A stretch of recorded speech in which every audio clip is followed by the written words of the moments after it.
1995 Kawasaki KLR 250. Today I'm going to take the carburetor off. It stopped running for me last year. It just started pouring gas and then I couldn't get it started. When I bought the bike last year, I don't think that had been touched in a while. I think the bike itself had been in a shed for a little while. So pretty sure it's the carburetor that's the problem. So I got to tear this apart to get the carburetor out. I don't know how much of a job that's going to be, so bear with me because I've never done this before.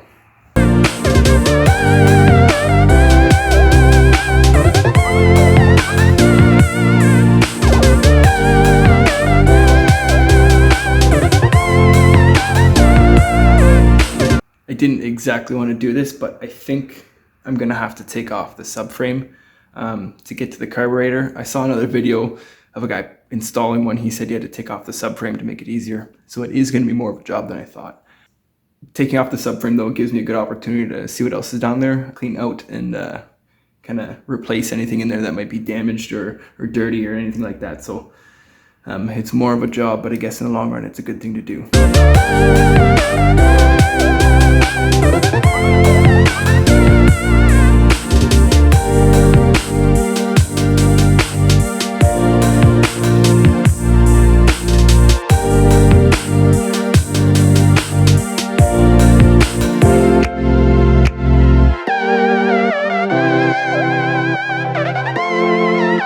So I think I've got the subframe unattached from everything on here. There were some bolts that attached it straight to the frame itself. I took those off. Had to take off some bolts that were connected to the exhaust. The exhaust is still attached up to the engine there. Couple electrical things I had to disconnect and just kind of left hanging there. And the air box I took off. The hoses over in that side there. So fingers crossed that I can take it off in one piece right now and then I'll have access.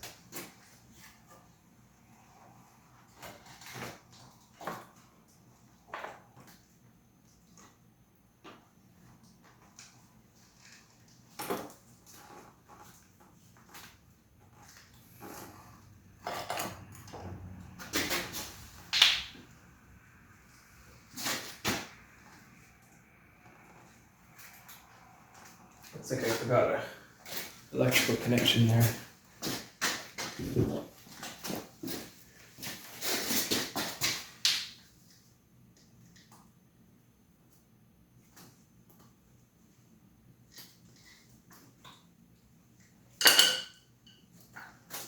Okay, maybe this is it.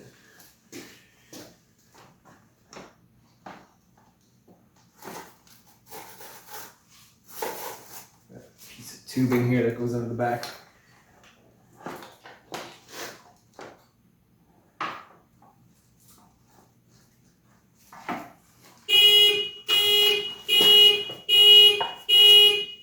Oops.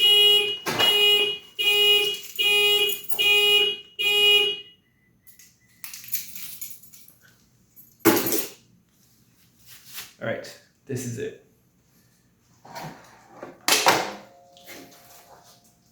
Freedom. Freedom! Okay. Gotta find somewhere to put this now. All right, so subframe is off. I can get access to my carburetor there. This will be good. I can clean up stuff in the back here. Subframe I can clean up. This piece of plastic here needs to be maybe JB welded back together. It's got a crack in it. Might as well take this opportunity to put a new battery in too. Okay, I gotta try and disconnect the carburetor now. I have no idea how to do that, so it'll be a little bit of trial and error to see where it's connected and take it out. I just labeled these so I remember which one goes where when I take it off, and I guess we'll see.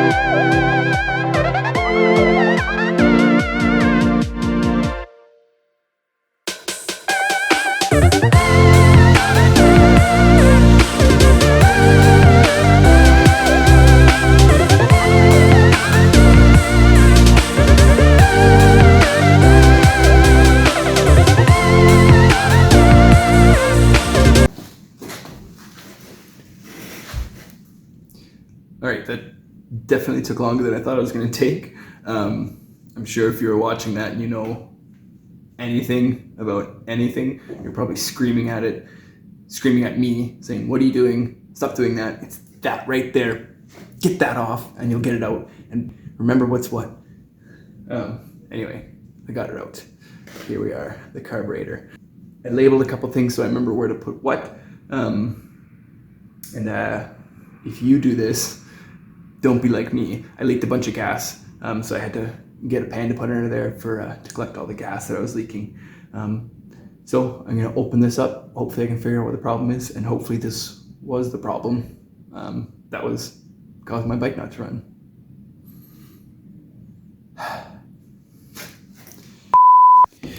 So these screws are on here fairly tight right now, and I'm super close to just stripping them every time I go to loosen them.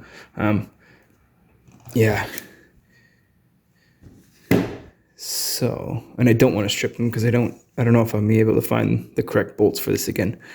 So I'm going to figure out how to do this without stripping them. Okay, easy solution was getting rid of this, interchangeable screwdriver. It's not quite doing the job. Just a basic screwdriver. I was able to loosen a couple of these. So on there pretty tight, but right screwdriver didn't seem to be a problem.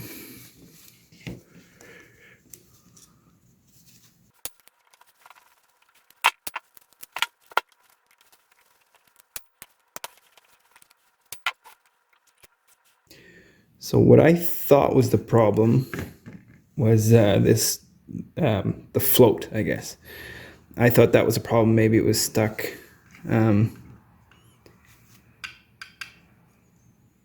I don't know. I mean, it's moving pretty freely.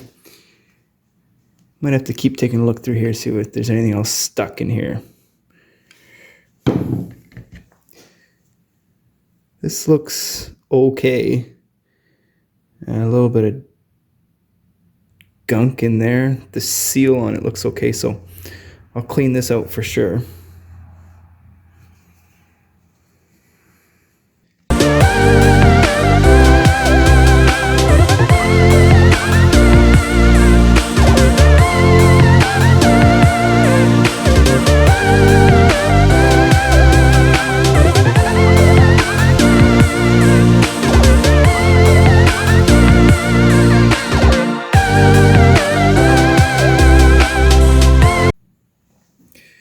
So I've played with a couple things here to see what's going on.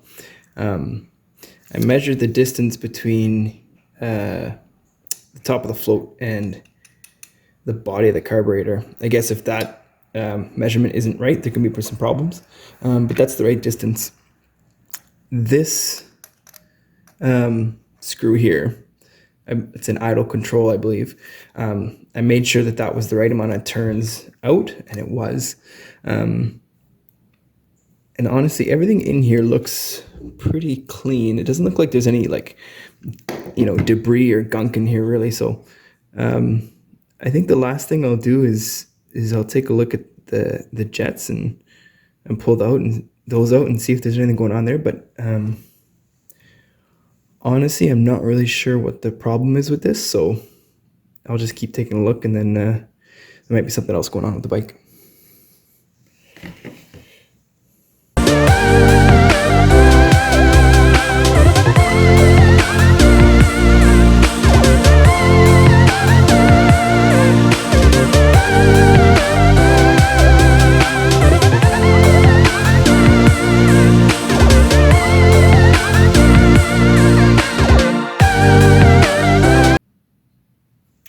Again, if you know anything about anything, especially carburetors, you're probably screaming at me right now because you probably know what the problem is, or I probably didn't check something.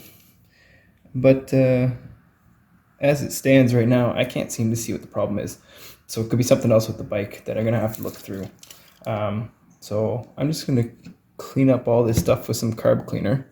I'll do another quick check and make sure everything's kind of where it should be, and then I'll put this back together and yeah, keep diagnosing stuff on the bike.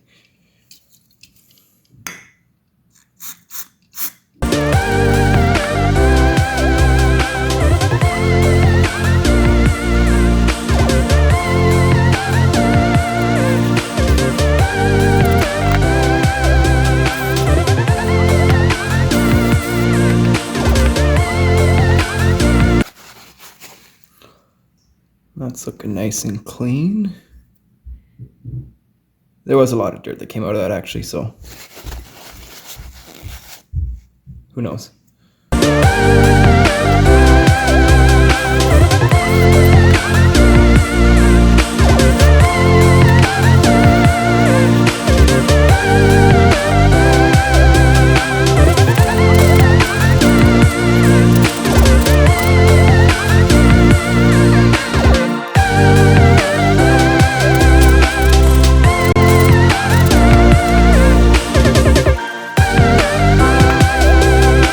All right, like I said, I can't really find anything that's specifically wrong with this carburetor.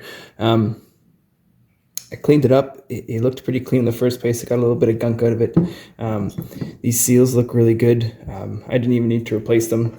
Not that I had anything to replace them with. You know, the things I could check were okay. So if you can think of something that might be wrong with it, let me know, because I have no idea. I'm just guessing it's something else wrong with it. So I'm just going to put it back together now, and hopefully when it's back on the bike and everything else is checked out, I won't need to touch this again.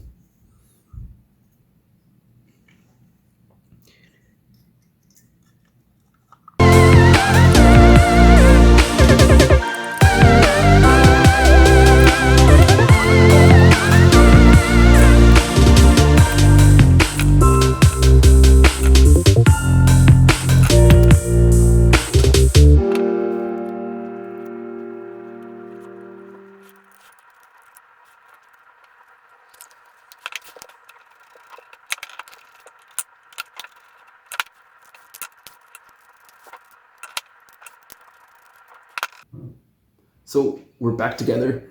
It's cleaned up. Like I said, to my limited extent of knowledge of this carburetor, I couldn't see anything that was wrong. So I'll have to keep checking through the bike. I've got the subframe off, I've got the seat off now, so I might as well go through my stuff and see what could be going on with it. If you have any idea what could be wrong with this bike, please let me know. Like I said, it just started pouring gas out of it, like out of the bottom of the carburetor. It was pouring gas like crazy, and then I couldn't start it up again. So let me know. I'm not going to put it back on the bike quite yet. There's still some more stuff I got to go through. So I'll do a second part of this video when I install this back onto the bike, and then hopefully at that point I've figured out what's wrong, and then we'll get it back running again.